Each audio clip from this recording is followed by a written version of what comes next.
এখন আমরা √5 কে সংখ্যা রেখার মাধ্যমে উপস্থাপন করব। √5 একটি অমূলদ সংখ্যা। অন্যান্য সংখ্যা যেমন মূলদ সংখ্যাগুলির ক্ষেত্রে যত সহজে আমরা সংখ্যা রেখার মাধ্যমে উপস্থাপন করতে পারি সংখ্যাগুলিকে, অমূলদ সংখ্যাকে কিন্তু এভাবে আমরা করতে পারি না, কারণ তাদের মানটা একুরেটলি আমাদের জানা থাকে না। তখন তার জন্য আমাদের জ্যামিতির সাহায্য নিতে হবে। ঠিক আছে, তো জ্যামিতি হিসেবে আমাদের একটা পেন্সিল কম্পাস লাগবে, একটা স্কেল আর একটা পেন্সিল হলে মোটামুটি আমরা এটা করে নিতে পারবো। ঠিক আছে, দেখো তাহলে কিভাবে করতে হবে। প্রথমে আমরা সংখ্যা রেখাটা এঁকে নিই। আমি কলমের সাহায্য এবং পেন্সিল দুটোই নেব, কারণ পেন্সিল যদি আমি ইউজ করি এটা মোবাইলের স্ক্রিনে এটা ভালো করে দেখা যাবে না, তাই ডার্ক করার জন্য আমি কলম ইউজ করেছি। তোমরা পরীক্ষা যখন করবে পুরোটা পেন্সিল দিয়ে করবে।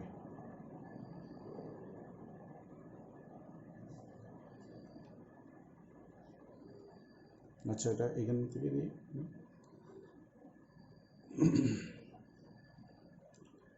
এদিকে আমি এক্স দিয়ে দিলাম, এক্স ড্যাশ দিলাম, যেভাবে গ্রাফের মধ্যে থাকে। আর যেহেতু √5টা একটা ধনাত্মক সংখ্যা, ধনাত্মক অমূলদ সংখ্যা, তাই এটা মূল বিন্দুর ডান দিকে হবে। তো আমি মূল বিন্দুটাকে, যেহেতু আমি ডান দিকে কাজ করতে, মূল বিন্দুকে বাম দিকে একটু চাপিয়ে নিচ্ছি। এটা মনে রাখবে তোমরা।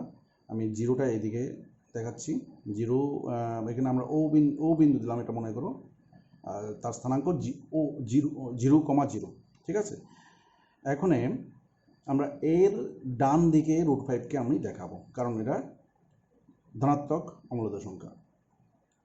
দেখো এখানে যে কনসেপ্টটা, √5 আমরা বানাবো পিথাগোরাসের যে থিওরাম, সেই পিথাগোরাসের থিওরামের মধ্যে কি আছে, অতিভুজ স্কয়ার।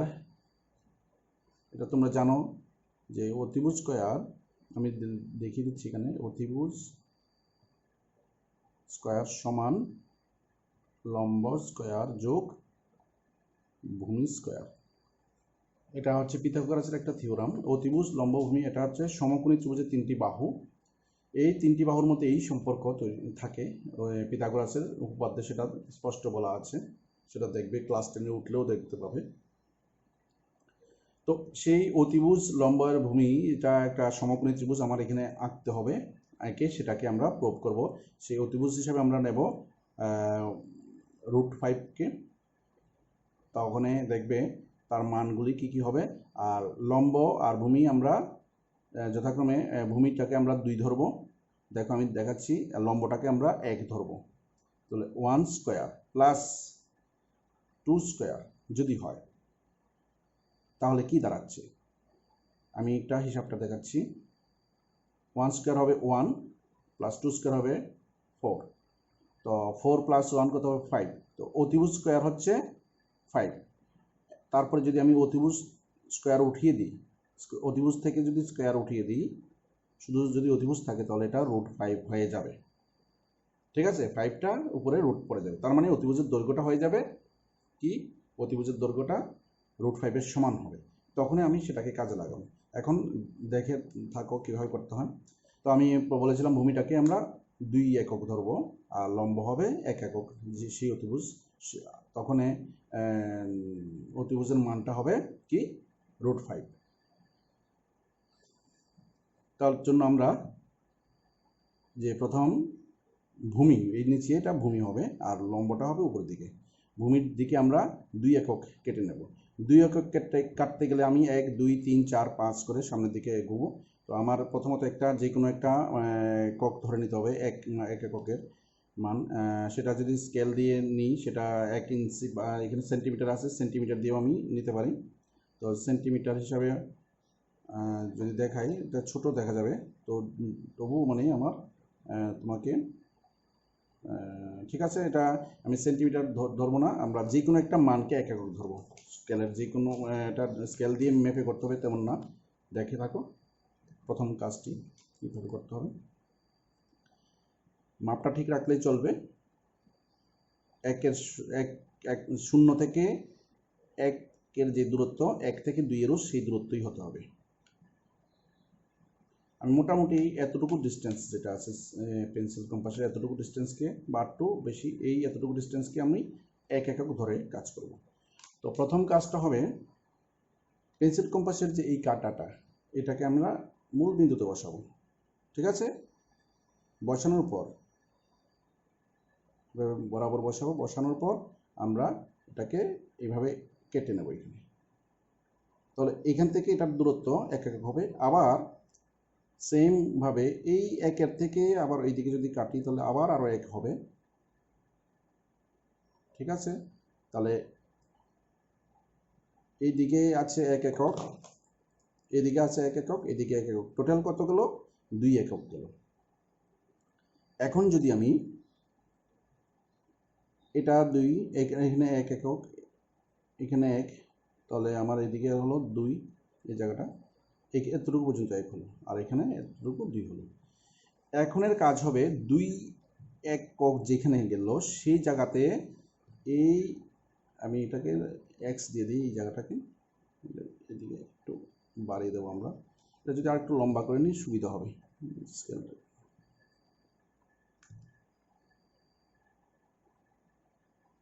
ঠিক আছে, এটা এদিকে বাড়িয়ে দিলাম। তাহলে এখন আমরা এই বিন্দুতে এখানে নাম দিতে পারি আমরা, এই জায়গাটাতে আমরা এ বিন্দু দিলাম, এখানে দেবো আমরা বি বিন্দু। তাহলে বি বিন্দুতে আমরা মানে 2 যেখানে আছে সেই জায়গাটাতে আমরা লিখবো একটা লম্ব অঙ্কন করব, এক্স ও এক্স ড্যাশের উপর একটা লম্বটা আঁকতে আমরা চাঁদার সাহায্যেও নিতে পারি, অসুবিধা নেই। কিন্তু এখানে যে পেন্সিল কম্পাসের সাহায্যে আমরা আঁকবো, পেন্সিল কম্পাসের সাহায্যে আমরা আঁকতে পারি। তো তার জন্য আমাদের একটা কাজ করতে হবে, পেন্সিল কম্পাসের সাহায্যে বিভিন্নভাবে আমরা লম্ব আঁকতে পারি, 60 ডিগ্রি এঁকেও করতে পারি। আবার তোমরা যদি মনে করো যে আমি এই বি বিন্দুতে পেন্সিল কম্পাসের কাঁটাটা বসিয়ে প্রথমত 2 দিকে সমান দূরত্ব নেব, দেখাচ্ছি আমি, এই কাজটাও তোমরা করতে পারো, আমি আগের ভিডিওতেও দেখিয়েছিলাম। এখানে প্রথম 2 এর মধ্যে আমি বসাবো, এরপরে এখানে যেহেতু 1 একক আছে 1 একক করে করে আমি নিই, কোনো অসুবিধা নেই। এদিকে 1 দিলাম 1 এককের জায়গা সমান মাপ নিয়ে, এদিকেও আমি 1 একক নিলাম। তাহলে এই দুটি দূরত্বের মানে এই বিন্দু এবং এই বিন্দুর মাঝখানে এখন 2 এর ঘরটি আছে, মানে বি এর বিন্দুটি আছে। এবারে কাজ হবে এই যে যেখানে আছে এইখানে যেখানে কেটে নিলাম আমি, এই কাটা বিন্দুটার থেকে অর্ধেকের চেয়ে বেশি ব্যাসার্ধ নেব। এখানে অর্ধেক আছে, মানে কোন দূরত্বের অর্ধেক? এ এক্স যে ডিস্টেন্সটা দূরত্বটা, এ এক্স এর অর্ধেক হলো এই দূরত্বটা, এক্স থেকে বি পর্যন্ত। দেখো অর্ধেকে আছে, এখানেও অর্ধেক, 2 অর্ধেক মিলিয়ে এটা পুরোটা হলো। এখানে আমরা তার এই এক্স যেখানে আছে সেখান থেকে অর্ধেকের বেশি একটু ব্যাসার্ধটা নেব, এরকম ব্যাসার্ধ নিয়ে উপরে এবং নিচে দুটি বৃত্তচাপ আঁকবো, এইভাবে দেখে না। ঠিক আছে, এইভাবে করি। মাপটা কিন্তু এখন আর লাড়বো না, এই মাপটা রেখে সেম এতে রেখেও আমরা সেম কাজটি করব। উপরে একটি নিচে একটি। এখন এই বৃত্তচাপ দুটিকে যেখানে ছেদ করেছে উপরে নিচে সেভাবে যুক্ত করে দেব। আমি কলমের সাহায্যে যুক্ত করছি। দেখো এই যুক্ত বিন্দুটি এখন এই বি বিন্দুর মধ্যে দিয়ে যাবে, কিন্তু আমি নিচের দিকে নামানোর দরকার নেই, নিচের দিকে না নামালেও আমার হবে।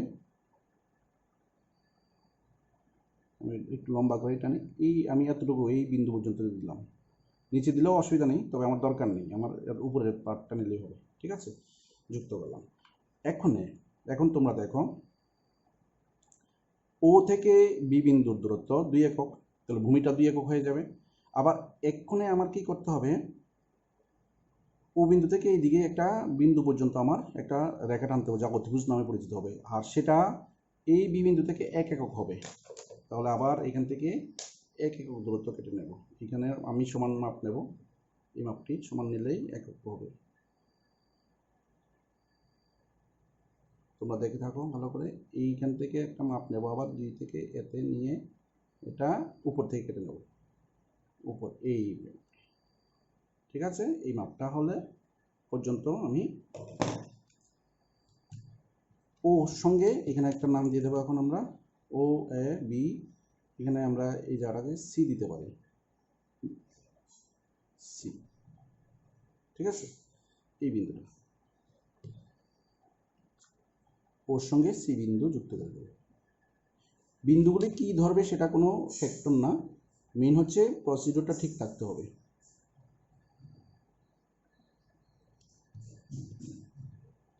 আমি কলম দিয়ে এঁকে নিচ্ছি যাতে স্পষ্ট তোমরা দেখতে পাও। এখন এই সমকোণী ত্রিভুজ তৈরি হয়ে গেল, যার ভূমি হচ্ছে ও বি সমান 2 একক। আর এটা আমি এখান থেকে এটার সাহায্যে 1 একক বি থেকে সি পর্যন্ত কেটে নিয়েছি, তাও এটা হলো 1 একক, এটা 1 একক। আর এটা এইখান থেকে ও থেকে বি পর্যন্ত 2 একক হলো। তাহলে এটা এখন অবশ্যই এটা √5 হয়ে যাবে পিথাগোরাসের সূত্র অনুযায়ী। ঠিক আছে, তো এক্ষণে আমরা কি করব, √5 যে ডিস্টেন্সটা আমার তো দরকার হচ্ছে, √5 ডিস্টেন্সটাকে এই সংখ্যা রেখা যেটা আছে ও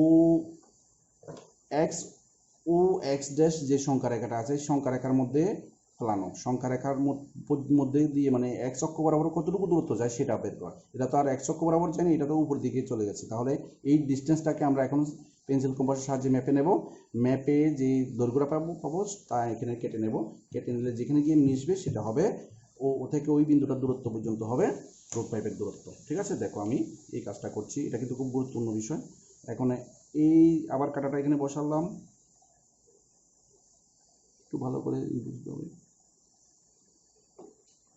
দেখো আমি এই, ঠিক আছে, এইটা নিয়ে এই মাপটা নেব, অতিভুজের দৈর্ঘ্য ওসির দৈর্ঘ্যটা নিয়ে একটা এই ওসি এর দৈর্ঘ্যের সমান করে একটা বৃত্তের চাপ এখানে কেটে নেব এইখান পর্যন্ত, এই যে। ঠিক আছে, এই যে এখন এইখানে পর্যন্ত ডিস্টেন্সটা √5, এটাও √5, এটা পুরোটা আমি আর লাললাম না, তার মানে এইখান পর্যন্ত এসেছে √5 দূরত্বটা। ঠিক আছে, ও বিন্দু থেকে বি মানে সরি বি না বি হচ্ছে এদিকে, আর এটা আমি একটু নাম দেব সির পরে ডি দিয়ে দেবো। এখানে ডি হচ্ছে ওর দূরত্বই হচ্ছে √5, এখানে ডি। ঠিক আছে, তাহলে বুঝতে পারলে আঁকা হয়ে গেছে, এখন তুমি অঙ্কন প্রণালী লিখতে পারো। তুমি ধরি এক্স ও এক্স ড্যাশ একটি সংখ্যা রেখা, এদিকে চলে যাবে, যার মূলবিন্দু সমান ও,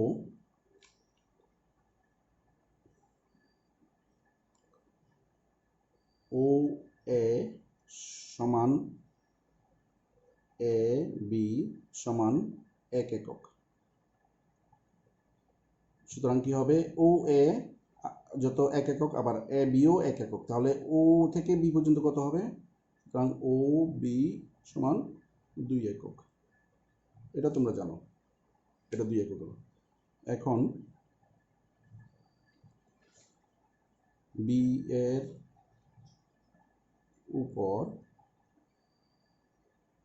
উপর কি লম্ব টেনেছি আমরা, একটি লম্ব টানি, একটু লম্বটা পরে বলবো, লম্ব টানি বা বিসি লম্ব টানি দিতে পারো, বিসি লম্ব টানি,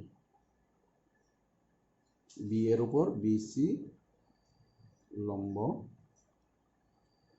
টানি, যার দৈর্ঘ্য মানে লম্বটির দৈর্ঘ্য কত, 1 একক। ঠিক আছে, তাহলে আবার কি করলাম, ও সি যুক্ত করি, ও সি যুক্ত করি,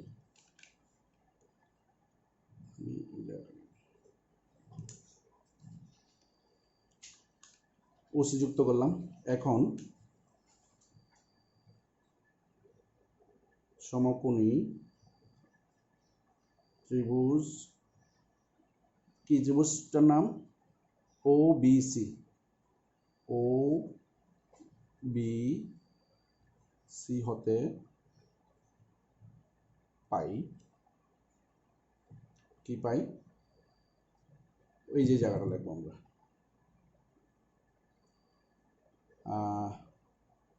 অতিভুজ স্কয়ার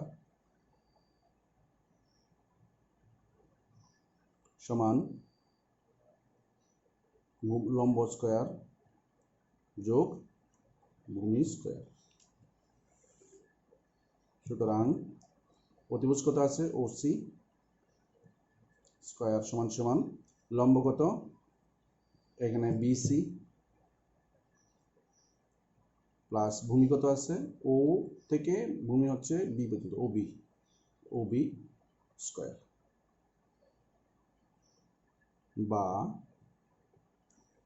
ওসি স্কয়ার সমান সমান বিসি মান কত আছে বিসি 1 একক ওই এটার মতোই সম্পূর্ণ এটার মতোই লিখছি দেখো 1 স্কয়ার প্লাস ওবি কত আছে ওবিও হচ্ছে এই যে লেখা আছে এখানে সব ওবি হচ্ছে 2 একক 2 স্কয়ার বা ওসি স্কয়ার সমান সমান 1 স্কয়ার মানে 1 প্লাস 2 স্কয়ার মানে কত 2 দুগুণে 4 বা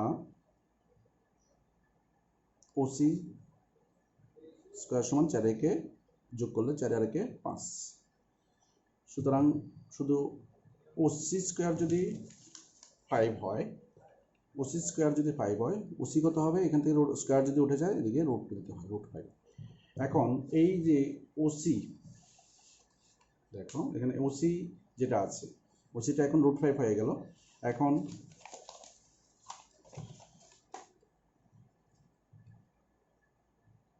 এখন ওসি এর সমান মাপ নিয়ে আমরা মাপ নিয়েছিলাম সমান মাপ নিয়ে ওসি এর সমান মাপ নিয়ে আমরা কি করলাম ওডি ওএক্স থেকে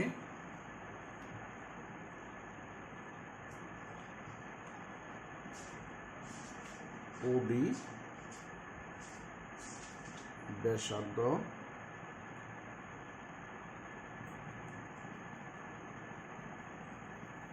কেটে নিই।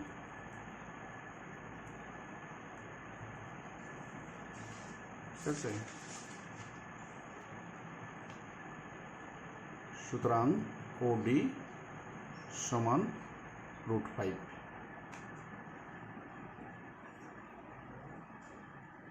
বাস এতটুকু দিয়ে দিলে হয়ে যাবে। ঠিক আছে, এভাবে তোমরা করে নেবে।